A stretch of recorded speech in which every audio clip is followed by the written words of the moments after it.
Peace and blessings, everyone. Salam, shalom, and welcome to Universal God, Message of Peace. I'm Lale Tansa. This is Dr. Khalid Zahir and Rabbi Lee Wiseman. And we're going to be continuing our discussion this week from Dr. Zahir's perspective about the topic of who gets salvation. So a big topic, and really looking forward to what he has to say. So over to you, Dr. Zahir. Thank you very much. I begin in the name of the God whose mercy is profound, whose kindness is forever. What I have done in my preparation for presentation on this topic of who gets salvation, I have a few pieces, and I'll try to just put them together in the hope that they all fit into this question, which is a very specific question, but I have taken the liberty to make it appear broad and come up with a few, call them subtopics to fit into it. The first thing that I would talk about from my understanding of what the Quran says about the subject is who will not get salvation. I think that probably might help in understanding the very opposite of it. So whoever doesn't get salvation hopefully qualifies to get salvation. I am picking a certain passage from the Quran where the topic is that there are some religious people, apparently religious people, who are claiming that, no matter what they do, they are going to be successful in the next life, simply because they belong to a religious group. And the Almighty says that not at all. That's not what I have planned to do. And the truth of the matter is that whoever does wrong, and the wrong that he does overwhelms him, it just has such an impact, influence on him that he's not able to come out of it. He is going to be punished in hell, and is going to dwell therein forever. Now, this part I will deal with later. But what I want to say is that, as humans, we all have weaknesses. We all get tempted towards evil. That's how the trial of this life has been designed. But all humans have this God-given facility, inclination, propensity to feel that what they did was wrong as soon as the immediate influence effect of evil recedes. We've talked about conscience already. There is this realization that we have that what we did was wrong, and therefore it has to be corrected. But there are some unfortunate people who do wrong. They have the realization that what they're doing is wrong, and they get the opportunity of repenting, correcting themselves, expressing their regrets, telling the Almighty that they are ashamed in whatever way is available to them. But they don't do it. Instead, they continue to indulge in the evil that they are doing. And evil can obviously take different forms. And they start justifying it. And as a result, the evil then overwhelms them. They are just completely covered by it. And their then remains no possibility for them to come out of it. And this happens because of nobody else's fault, but their own undoing, their own evil way. I quite often worry as to how can it happen to a human being. But probably it's because of this reason that the Quran keeps mentioning the fact that those who do evil and keep doing it, there is an expression used in the text very often that they are harming themselves. They are being unjust to themselves. So that's one point. So, in other words, whoever does not belong to this category, whoever is aware of the fact that what she is doing is wrong and is therefore regretful and finds opportunities sooner than later to to declare that what happened was wrong, to correct his wrong, and to uh, take remedial action. Uh, the person is fine. However, it seems that there are people who go as far as to never have any inclination to reform and correct. So, such are the people, it seems, that they are going to be deprived of salvation. Now, let me move on to another, hopefully, related topic, and that is uh, the question of salvation itself. What does it mean? But to be honest, what it means is nothing but the fact that you are saved from being consigned to the hell and you get the all important divine verdict in your favor that you are eligible for the heaven. Now, let me mention my understanding, very ordinary understanding of a very ordinary student, that there are going to be as many heavens and as many hells as there are human beings. So, quite often it so happens that many people are not particularly convinced that this concept of the heaven and the hell is uh, a bit a bit too extreme.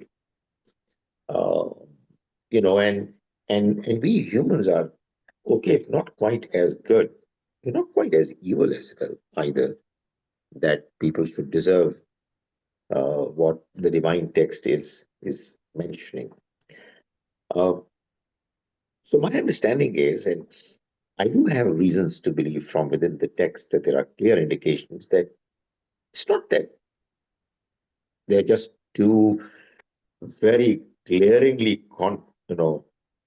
contradictory, uh, not contradictory, opposite, glaringly opposite uh, states, positions, or call them places of experience that have been mentioned in the ultimate divine judgment after it's declared and people are asked to move on to their ultimate fates.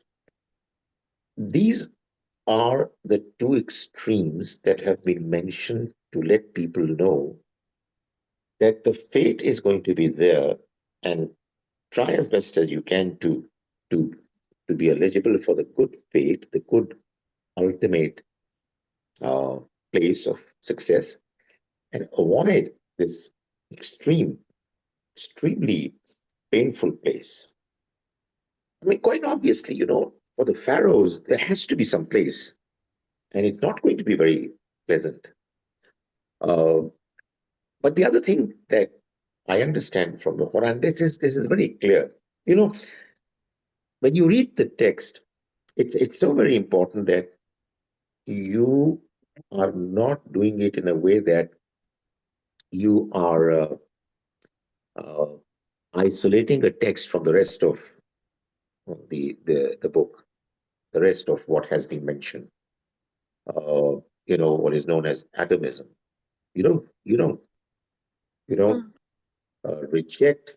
You don't take away a verse and start interpreting it independent of the rest of the text. So there is a very clear mention in the Quran that there is some part of the text which is allegorical. It is allegorical, it is metaphorical because of the fact that there is no way how people could be given an understanding of what the next life is going to be like. So, I mean, if there is a description of the heaven, for example, that looks in the Quran, that looks very attractive for the Bedouin living in the hot desert of the Arabian Peninsula. Don't be surprised because they were the immediate addressees, and it was their imagination of uh, excellent life that was taken to allegorically present what this beautiful life is going to be like. But there are enough evidence to believe that there's going to be much more than that. This is not my subject right now, but I'm just trying to explain that likewise is going to be the case with the hell.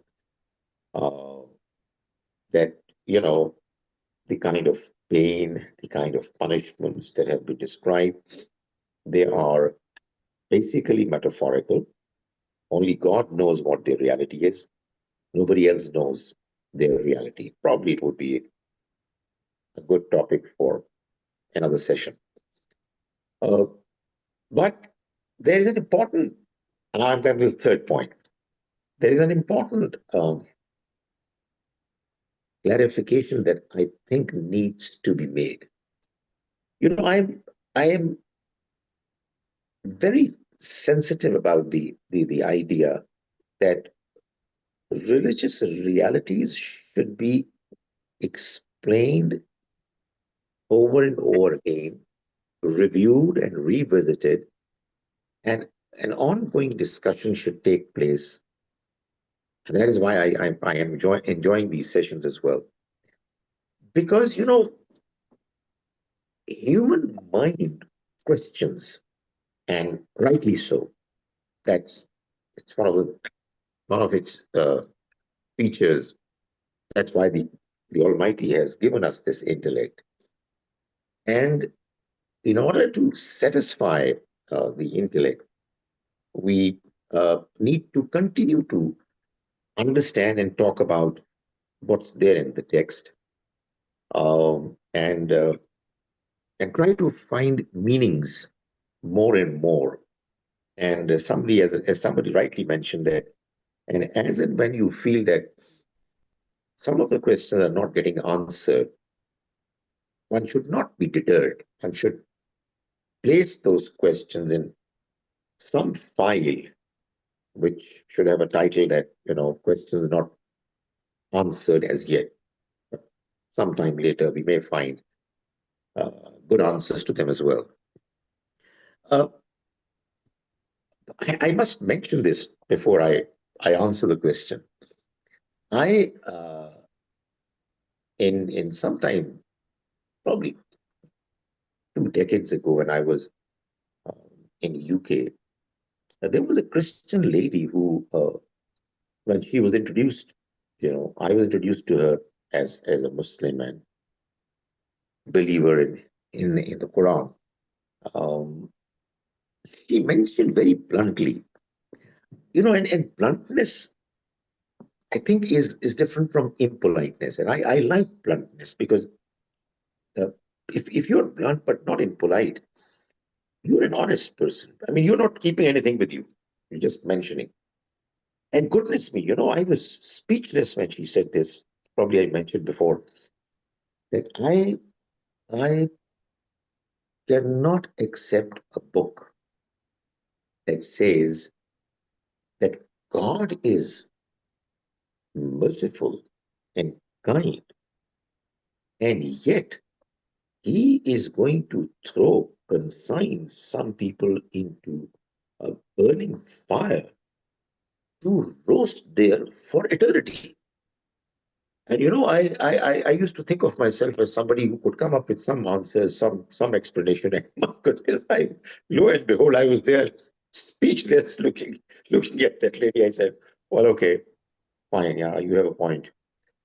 And then I you know kept on reading the text, and I found a verse which to me gives a very clear indication that uh, this mention of eternity actually has a context.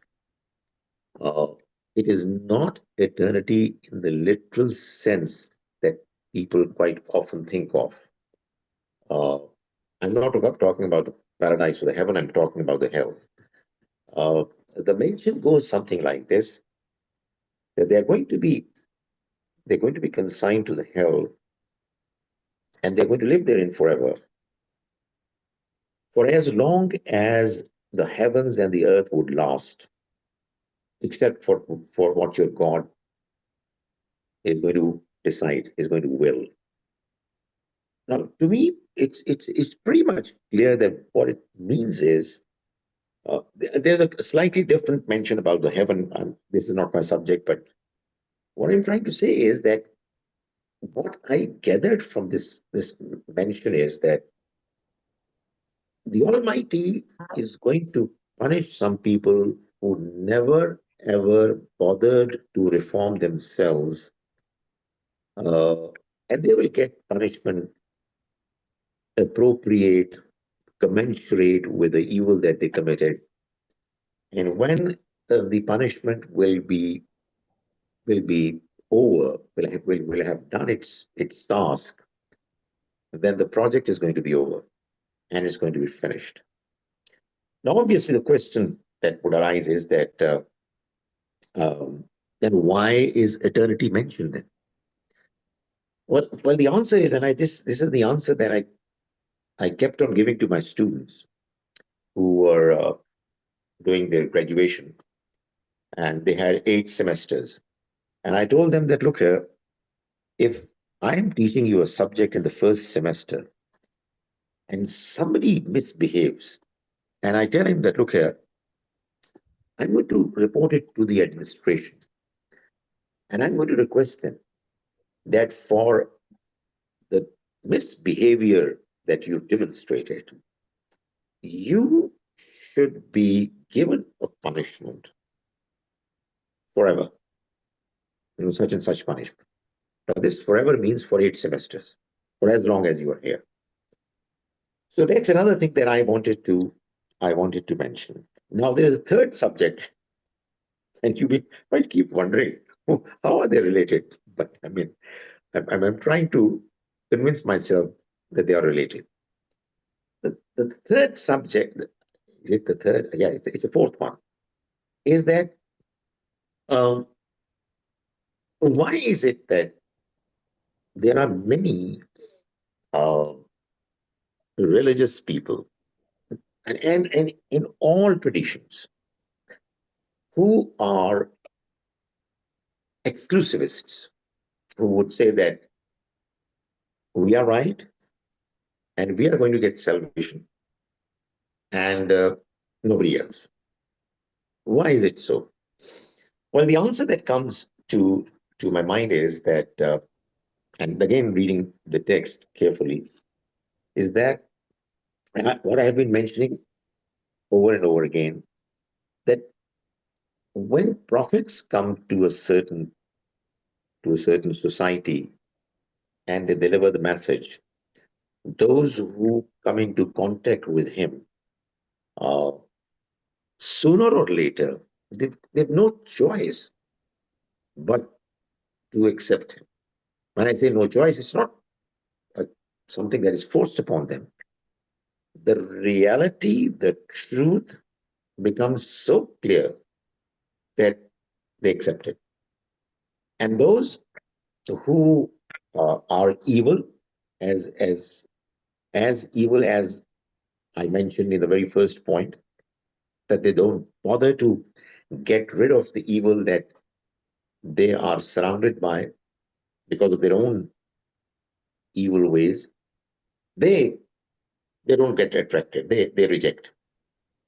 Now, when this tradition moves on and the prophet passes away, the believers in that message, they start repeating the same understanding.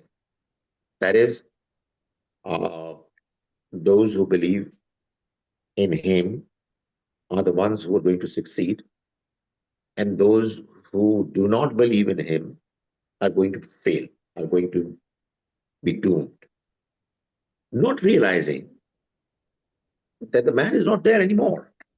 So the message is not quite as clear as it was when he was himself physically present, drawing the attention of people towards the message. So this inability, lack of appreciation on the part of those who have been a part of the tradition in the later times, in the later generations, they continue to say that this is the truth, this is the only truth. Anybody who belongs to this group is the one who is going to succeed and have salvation. All others are doomed. So I think that's what the problem is. And that brings me to the fifth point, the fifth, hopefully connected point. But if somebody says, no, it's got no relationship whatsoever with your topic, well, I'll accept the criticism. Uh, what I believe is that, I'm now talking about the Quranic text. It keeps saying over and over again about salvation, that it's only those people who will get salvation who believe and do good deeds. Mm. Now, you know, people who read the Quran, for instance, they would say that those who believe in what has been presented as belief, and those who do good deeds, which is in accordance with what the text says, uh, which is fine, as I said, when it comes to the times when this presentation was made in a way that it was very clear that the presentation is coming from the creator, and not accepting it was rejecting God and his message. But as time moves on, people are less and less uh, convinced because of the fact that it's not getting presented properly. I mean, honestly, I'm telling you, you listen to uh, religious scholars, howsoever impressive they are, but there's always something lacking, something missing, uh, which can cause an honest person to feel that, well, you know what, I'm not fully convinced, without being arrogant, without being rigid or biased. Uh, in the case of prophets, you know, the way things progress, there comes a time in their mission that it's black and white. It's absolutely clear. Uh, so what I'm saying is that if you were to if you were to deduce a general principle, uh, which can be generalized to all times, uh, it really boils down to two conditions for salvation based on the same statement: those who believe and those who good deeds. But as I've been saying over and over again, I would paraphrase these two statements by mentioning that those who believe means those who are intellectually honest. Mm. An intellectually honest person would not reject any truth coming to him uh, because he's biased or because he's arrogant. He will always submit. He's humble. He's always prepared to listen to the other point of view. If if the truth of religion has not been presented to an intellectually honest person in a way that has actually impressed him to accept it, it's not his fault. And obviously, who is going to decide? Mm. It's only the Almighty is going to decide, who knows everything. And he is the one who will ultimately, you know, give his verdicts. And those who good deeds are the people who are morally upright, are the ones who follow all the moral, ethical norms that are known to all humans. And obviously, if they come in touch with a religious message from God, the same moral principles are emphasized more strongly, and their extension to certain other aspects of life in the form of law, which we call Sharia, is also provided in a way that it begins to make sense. But if it doesn't make sense, which I can appreciate and understand, it does not. In the case of many people now, for instance, in the case of Islam, is that the law of the Almighty is in the hands of people who say in the name of God's message many things which are not his message. I mean, probably again, uh, I would not want to say anything more because then I'll deprive ourselves of other good topics. So let it remain confined to this statement that those who believe and those who do good deeds are the ones who are intellectually honest and are morally upright. Finally, this is probably an unrelated point, but I must make it, which is, this quite often this question is asked by good, well meaning people. And I think they have a right to ask this question. They say that, I mean, all this mention of salvation and belief and good deeds and the trial of this life with with consequences that are going to be lasting, or if not lasting, would last for a very long time. Why? Why were you not consulted? I mean, my approval should have been taken before I was to embark upon this journey. So much at stake. Uh, if what you're saying is right, then I should have opted for it. So it's something that quite often is mentioned by people who are not impressed by religion. To me, the answer seems to be, well, probably it's two-fold, it's two different aspects. One, one answer is what doesn't impress people, but I still say it very clearly, and I try I try to look confident because I am confident that you know what, you were actually asked and Mm. you gave your approval, but the permission that you gave, it has been erased from your memory. Mm.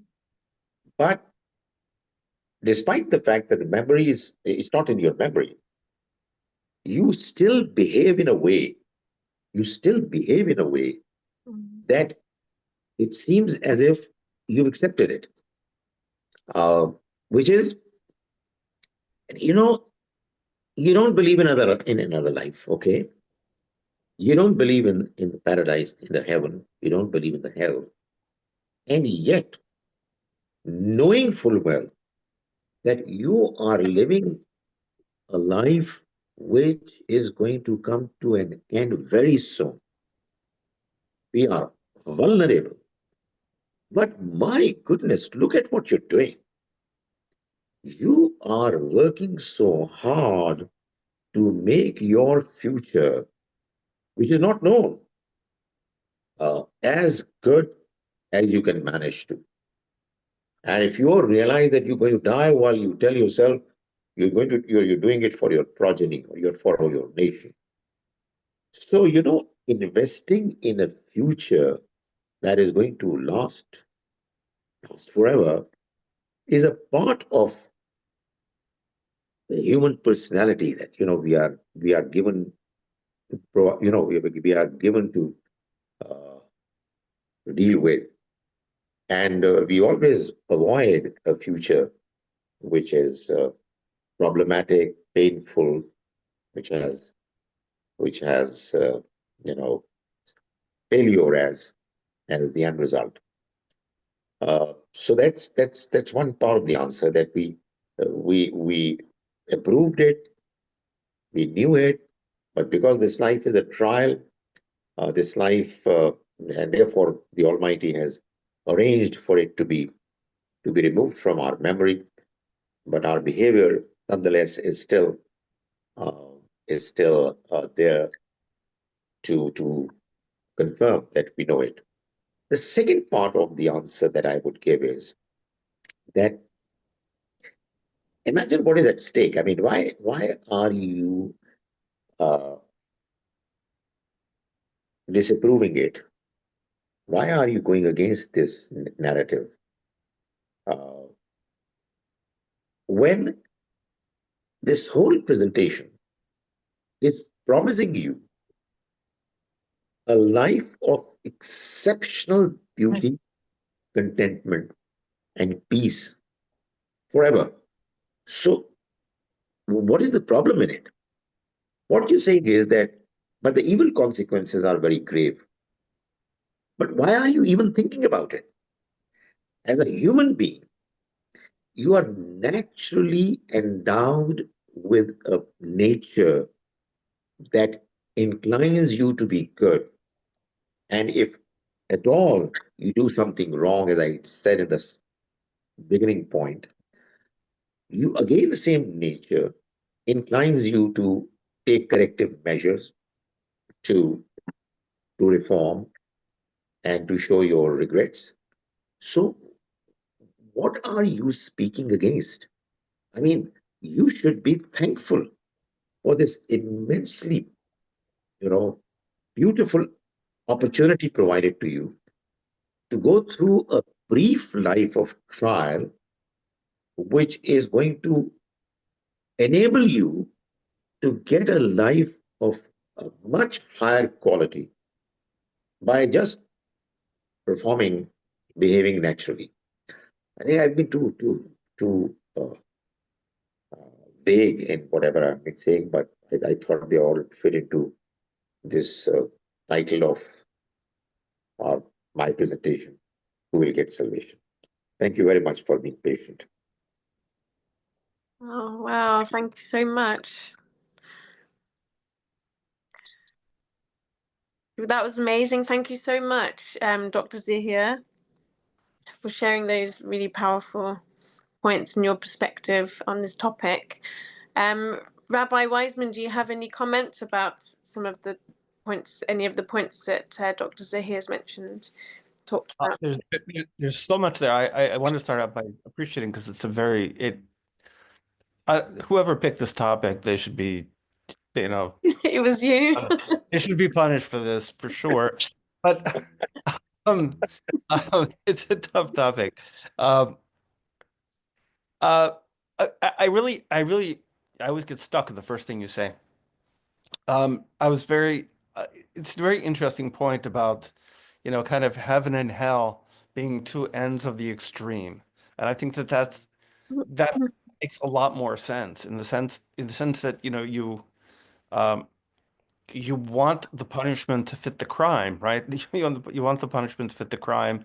You want the reward to be commensurate with what the person has done. You want it to be just, right? And justice is never, something you buy off the rack, right? It's tailor made. So the idea that justice is going to look the same, okay, everybody goes over here, it's like, God forbid, the these jails in these jails in El Salvador, right? Where everybody gets treated exactly the same, right?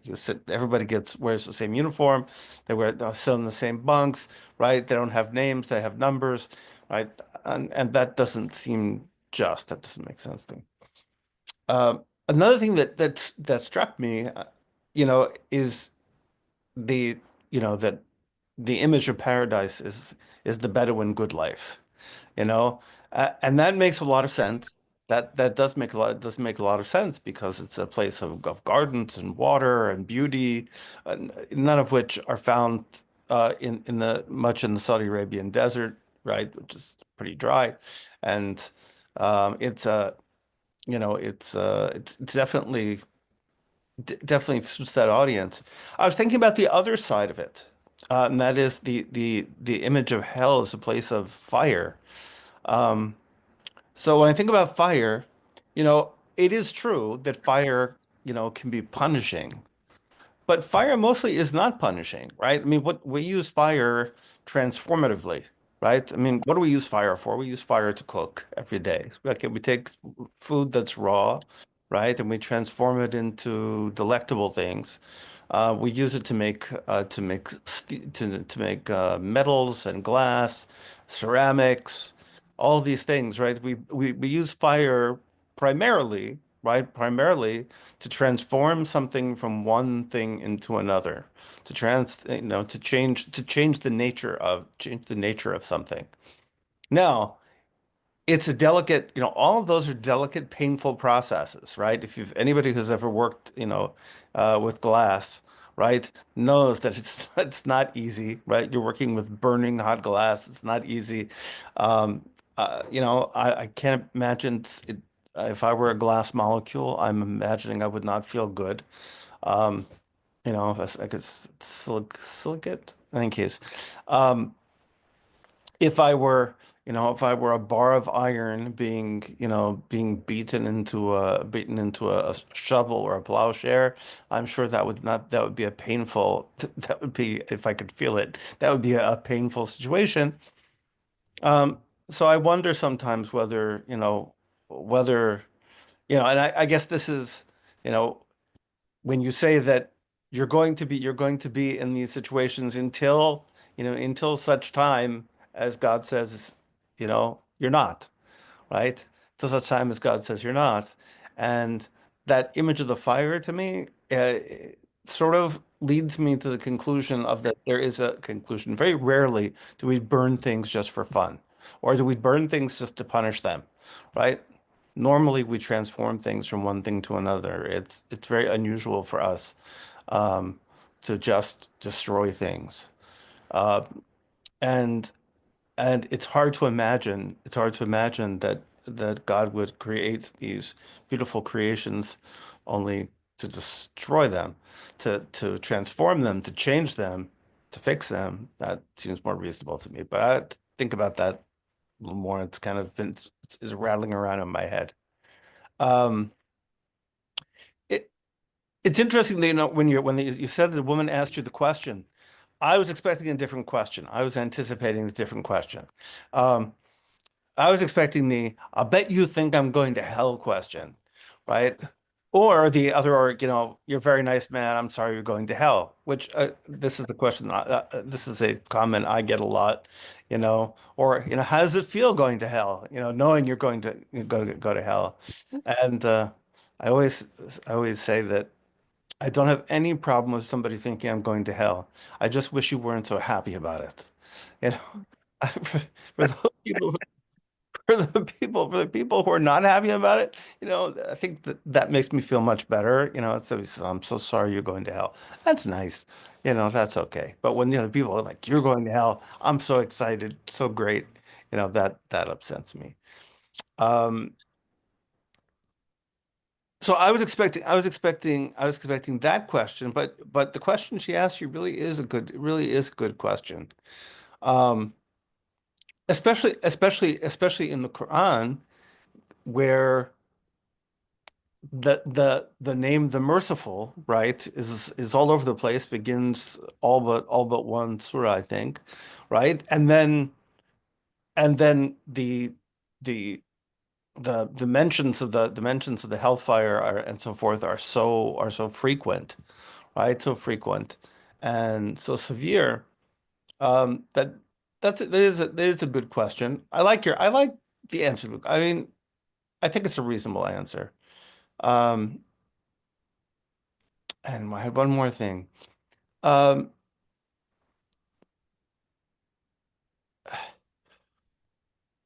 when it comes to the my brain just turned off. I'm still half asleep, I think. Um, I admire your ability of keeping everything in your memory. You don't even write. And I try to take notes. It comes from years of studying with my rabbi, who would never let me write anything. He had a he had a rule. I wasn't allowed to write anything. And then at the end, he would ask me all sorts of questions about what it is we did. And if I didn't get it right, he would yell at me. So um, I'm fairly good at keeping track of these things. Um, I guess at the end of the day. Oh, I remember what it was. The question of what is a believer is a really interesting question, and maybe one day we'll talk about that because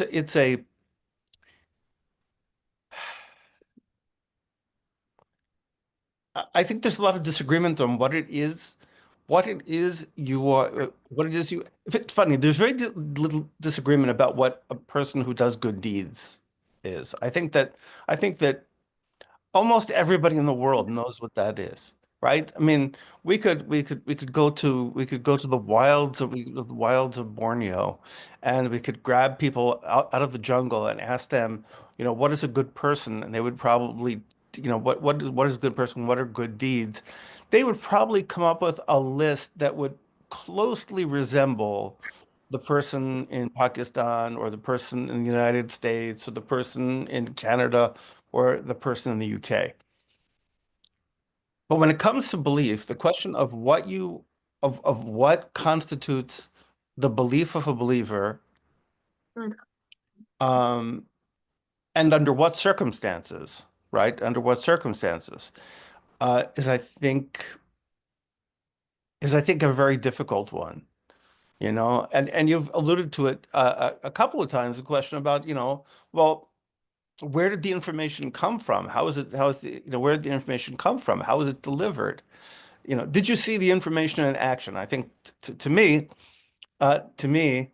um, what makes something what makes something believable to me is when I see the information made real in the actions of the person who's right. So a person who is wholly their message, right, is going to have a different impact than a person who is just a normal person delivering a message, right? It's just stands to reason that that's going to be different, and even even as things are, right? A teacher who's, as we say, talking the talk and walking the walk is going to have a different impact than a person that's just talking the talk. Mm. Um, And so that's something to really think about. I get this a lot. I have to be truthful. I'll be very blunt. I get a lot of, I interact a lot with the Muslim community, and every once in a while I get somebody who just says, "Well, I don't know why I'm even bothering to talk to you. You're not a believer." And I always am shocked. I mean, there's a part of me that's really shocked inside because I'm not a believer. I mean, really, you think that? Like I find it, and I understand from their perspective. I understand why they say that. I understand why they say that, but I also understand that it doesn't feel you know, it doesn't feel like it it doesn't feel like it doesn't feel right to me. It doesn't make sense to me. You know, I can't sort of just say, you know, oh yeah, oh right. It doesn't strike me as right. So maybe that's a discussion sometime, you know, like what is the belief of a believer? What do you know, what does it mean, you know, to be to be a believer? Because it's very interesting, because one of the things I've noticed, particularly in the Quran, that I don't know, did it ever say if you're a Muslim? It always says if you're a believer, right? Right? Alladina amanu, right? Those people who believe, right? So that's you know, which doesn't which doesn't which seems not to sort of specify the conditions under which you believe, but that you believe. So in any case, that's what came to mind. Let me say a couple of things before I hand over the mic to you for your final conclusive remarks of conclusion, as you always very uh, admirably do. Uh, you know, uh, just adding to what Rabbi Wiseman has said. Um, when I say that belief is, and I agree, we need to talk more about it. Is actually uh, intellectual honesty. Mm. I mean, if it is not, let's assume that it is not your intellectual honesty that is being tested. Then what exactly is the test? You know, if I imagine it from the point of view of a religious person who is emphasizing belief, probably what he's saying is that, you know, you are expected to be, I'm sorry for saying that, but you're expected to be naive and gullible and just accept what is being presented to you. I think this is lack of proper deep thinking. It's an absence of the concern that God's attributes, as have been mentioned, for example, in the Quran, and what he says uh, as principles that emerge from those attributes, they're not matching. And there is no concern, there is no worry on the part of the religious person to bring them together. To me, honestly, it's a part of the process of my belief Mm. to, to satisfy my intellect and my conscience that what I understand from there, as you rightly pointed out, you know, merciful, and what is mentioned there, they have to match. If they're not matching, I'm not saying that you're not a believer, but you know, there is something lacking. So that's one thing. The other thing is that you know, when they say they're not a you're not a believer, again, you know, it's the inability to move out from one's shell, one's environment, and think about the other person as to where is he coming from, what is his background. Uh, God has made this world, designed it the way it is, that we are diverse. We are not homogeneous, and Mm. that's the beauty of this creation. So I think quite often, unfortunately, what happens is that the very people who are expected to market the Almighty's message properly and effectively to the rest of the mankind, they Mm. actually become a barrier in the way of others understanding and accepting that message.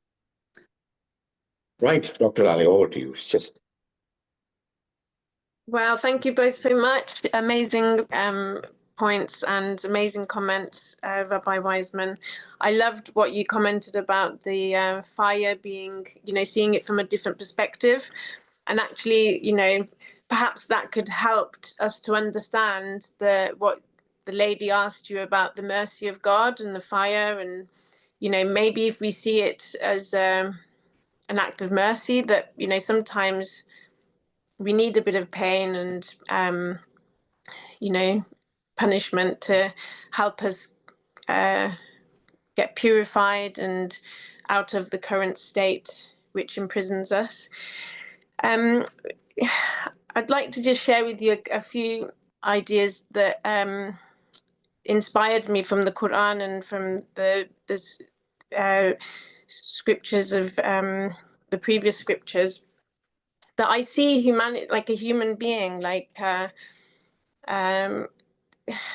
I feel like this might be a bit symbolic, I don't know, like a rock with water that's trapped inside. And human beings can be like when we I don't know how to put this into words really. I feel like what you're saying about intellectual honesty is really beautiful.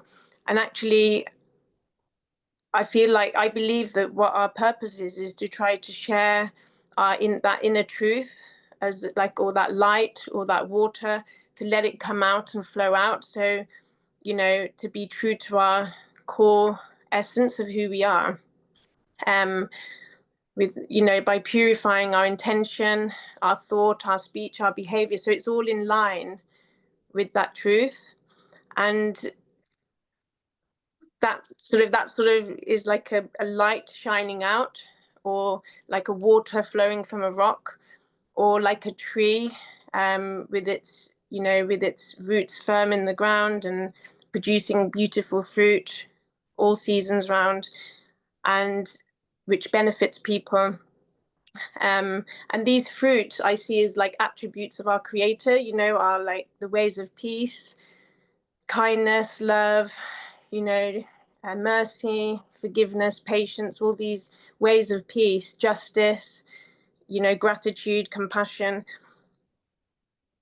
And actually, that's sort of, the more we remember who we are inside and where we came from, and remember that covenant that we might have made, before we came here, the more likely we are to be able to find that strength to do that.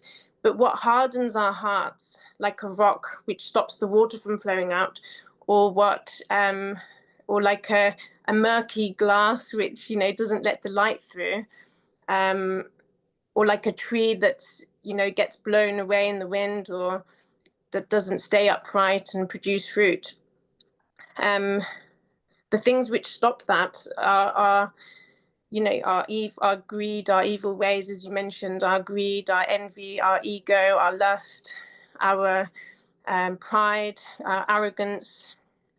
And the biggest one, I think, is arrogance. And when a truth, we naturally seek higher truth as human beings, and this truth is constantly being revealed to us each in our unique ways and paths.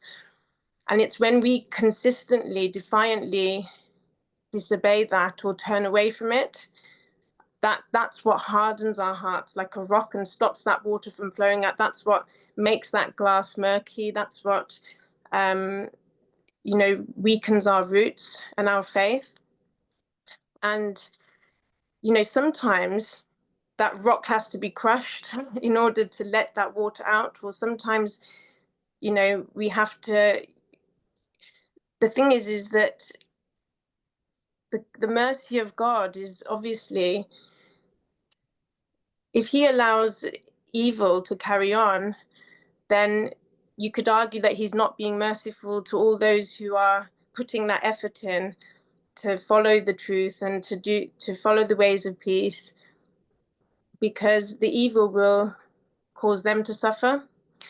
So and when I think of the mercy of God, I remember in the Quran it talks about the chapter of the heights, Al-Raf is it, where there are people who their evil deeds and their good deeds are the same, and they wait on elevations, and once they're sort of I feel like the message there is that the mercies of God is great, and he does put them into the paradise, but they have to wait a little while. But please correct me if maybe your understanding is different, but obviously God has to be just and merciful, and he's merciful, and mercy is one of his, amazing attributes that's mentioned a lot in the Quran. So, and also I think, like, I believe that God judges us according to what he's given us, from my understanding of the Quran. And, it says, let the Christians judge by what was given to them, and let the, everybody was sent messengers and prophets, and everybody's revealed a different understanding of truth. And I think each will be judged according to what was given to them. And just like a father or mother wouldn't really punish a child for not, making mistakes, and for doing something that they don't know is wrong, why would God punish us if we don't intentionally do wrong? But I think human nature is that we forget, and this is the problem. So this is why I think prayer and charity and good deeds, the more we do these things, the more it can help us to remember that part of us, and hopefully give us the strength to persevere and seek truth and be humble and accept a higher truth. And just one last point I'd like to mention is that about the belief. Well, I think that's a great topic to talk about. What is a believer? And again, from my understanding from the Quran, is that being a Muslim or is sort of like surrendering to the path of truth, surrendering to a higher will, but seeking truth. You have to have that intellectual honesty to constantly be seeking truth and trying to understand it. But sometimes people reject something because it doesn't make sense to them. I do think that there's a level where the faith enters the heart, where you kind of do accept a truth that you don't understand. Even if you don't understand it, you still believe in it, even though it doesn't make sense. Some might argue that that's the state that is lower than the intellectual honesty, but I think it can be a state that's higher as well. For example, so like somebody who's just looked at the Quran, for example, might say, well, I have doubt in my heart because this doesn't make sense to me, and this doesn't make sense to me, so I reject it. Or the same with the Torah, or any scripture. But then as time goes by and through their experiences and analysis, they might come to a point of understanding where actually they feel like, no, this is definitely a revelation from our Creator. And even though there are places in there that I don't yet understand, I still accept it blindly. If there's a commandment that I don't yet understand, I accept it and I do it anyway. And I hope that one day I will understand it, but I will still obey and follow that commandment. So that's just my understanding, but I would love to talk about this more with both of you in a future talk, inshallah. So yes, I think that's what I wanted to share. So I've written some points about some of the points that you mentioned. About eternity. That's really, yeah. That made me think. I'm going to reflect on what you said about that. Thank you so much, Dr. Zahir. It's something that I've struggled with, actually. But I think in the Quran, there's a place where it says none will enter it except the most wretched, or, but the concept of eternity and in a punishment for eternity, beyond understanding, I guess, isn't it really? But God knows best, and may He guide our hearts to higher levels of understanding, inshallah. Amen. Thank you both so much. I just want to make one small statement. You know, one of the take homes of this session is the very important mention of Rabbi Wiseman of the transformative attribute of fire, which really is something that has made me think. So I'll think about it. Thank you very much. Thank you both so much. God bless you for your efforts and your time, sharing all your wisdom and perspectives. And yeah, happy Eid, everybody, and peace and blessings. Thank you all for watching. Thank you. Please like, share, and subscribe. Assalamu alaikum. Bye. Bye.